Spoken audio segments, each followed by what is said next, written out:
I've been having fun with this project. So for the last couple of days, I'm working on building a spring pole lathe. So a wood turning lathe that, and this would be an example of one used in the 18th century. Pioneers needed things that were around, lots of things. So handles for axes and mauls and shovels, forks, what have you. They needed them for wooden tools, legs for chairs, spindles for chairs, legs for workbenches, etc. So a very useful tool on the frontier. And the one resource that they had lots of was wood. So everything was made from wood, including this lathe, or pretty much everything. Anyway, the earliest known time frame for a lathe or a method of turning wood dates back to 300 BC, and there's a stone carving inside a tomb from Egypt.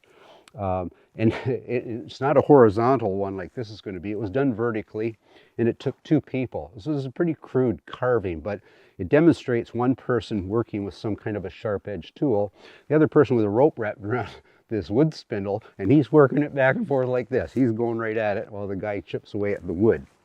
So that's the earliest. The first real reliable source of a horizontal lathe would date to 1100, around the 11th century, I should say. And Leonardo da Vinci did a drawing in 1480 of one that looked pretty much like this. They're not a whole lot different. Anyway, I thought I'd explain some of the parts.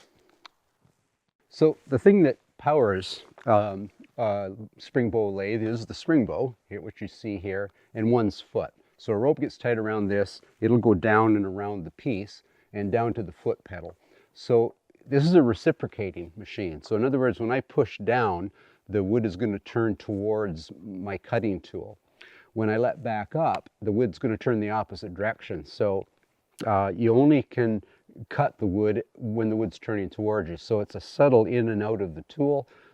Should be almost unnoticeable to the naked eye, but something I've never done, so I'll be demonstrating this after I've got a wee bit of practice. But so anyway, I used ironwood on this, and for those out there who build bows, primitive bows, they know that ironwood's got a good speed or recovery rate, so it snaps back pretty quick. And I tillered it. So in other words, I left the bottom side was just the diameter of the tree, and I tillered it or removed the wood flat on the top till I found the spring I think is going to be effective. Now, if this doesn't work, it's easy enough to get this thing, well, relatively easy enough to get this one out, construct another one that's either stiffer or not as stiff. So we'll see how that works out. So the other parts. So these two items are the puppets, and they move in a groove that I've whittled out of the center of this.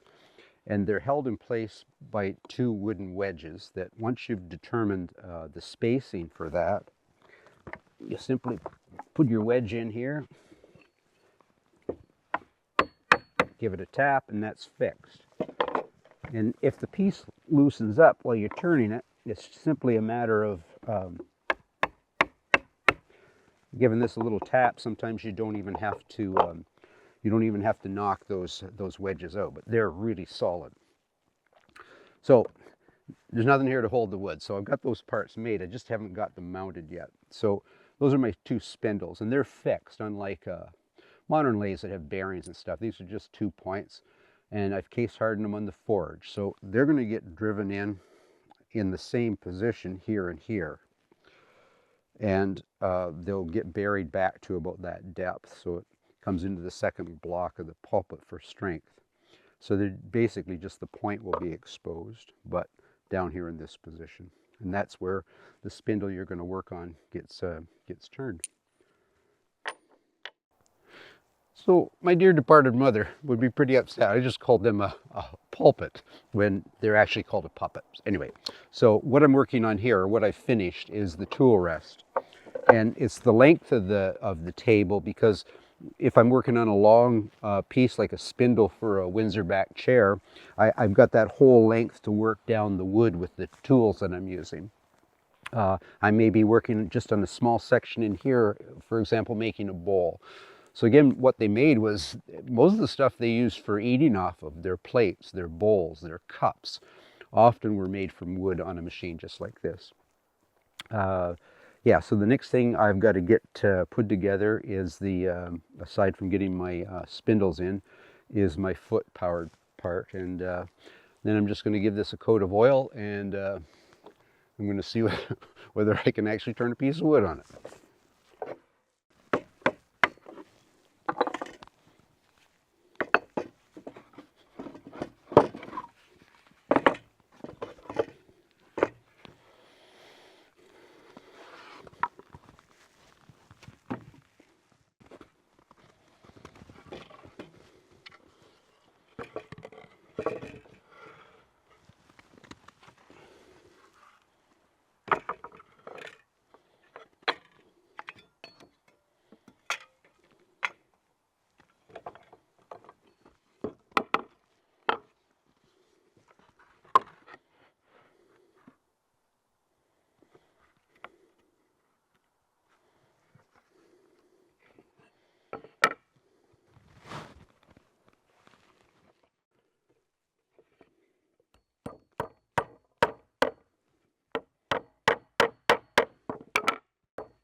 Okay, and here's where the power comes from. So one stands on this with their left leg, or yeah, well, left leg, right leg, whatever works. I guess right foot, and your left foot on here. So I've got a hole drilled in the top of the top member here that the rope will go in. Rope will go from here up through the groove. It'll go around the mandrel of what I'm turning, or the bowl or whatever. It'll go up to the spring.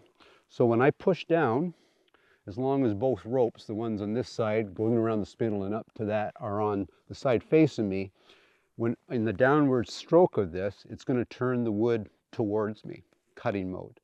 When I let up on this, the spring's going to take this back down, and the wood's going to turn the opposite direction. So again, reciprocating.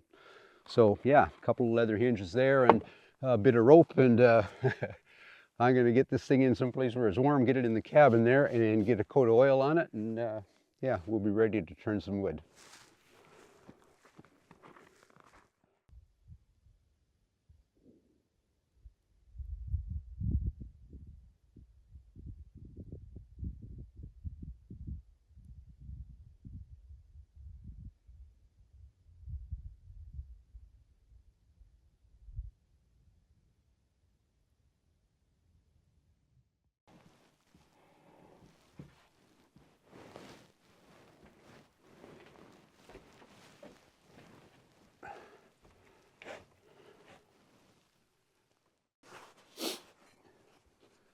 So I've got it all finished now, and I got it all oiled up. Got my tool rest built.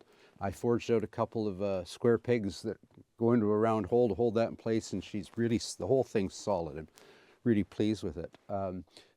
When I had it done, I had so many pegs holding this together. Before I sawed them off, the thing looked like a darn porcupine. And I don't know why, but most of my adult life, or all of my adult life, I've had this habit of naming inanimate objects. So Jenny's a classic example of that. But so because it looked like a porcupine, I've decided I'm going to call this Porky. Anyway, and we're soon to see if it'll actually turn wood. Got the spindles made or a friend made them for me, I should say. We case hardened them in the forge, so they'll last a good while. And the two puppets are movable, of course, for different lengths of spindles, and they pretty much match bang on. So yeah, this is going to work pretty good.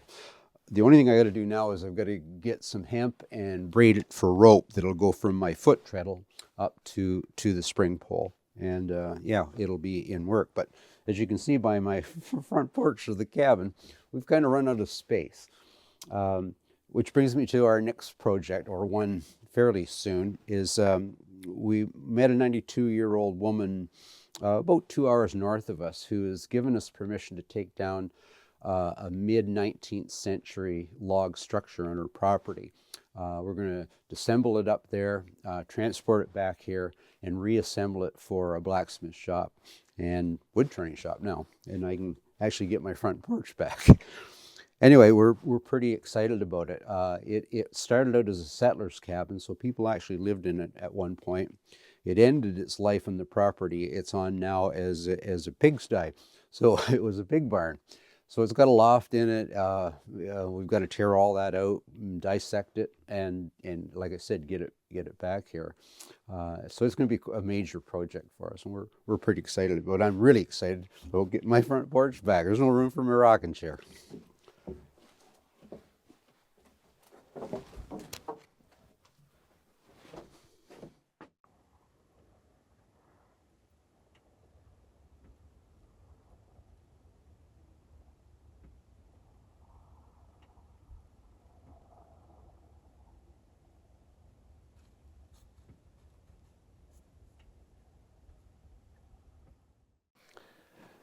The natives call this the snapping tree moon, the month of January, or a lot of the indigenous tribes had names for months, and it has been snapping cold. So someone asked me to put my temperatures in Fahrenheit because maybe some people don't understand the Celsius part. So it's been sort of -8 to -12 Fahrenheit, and you know, as cold as almost -30 or so in that neighborhood Celsius.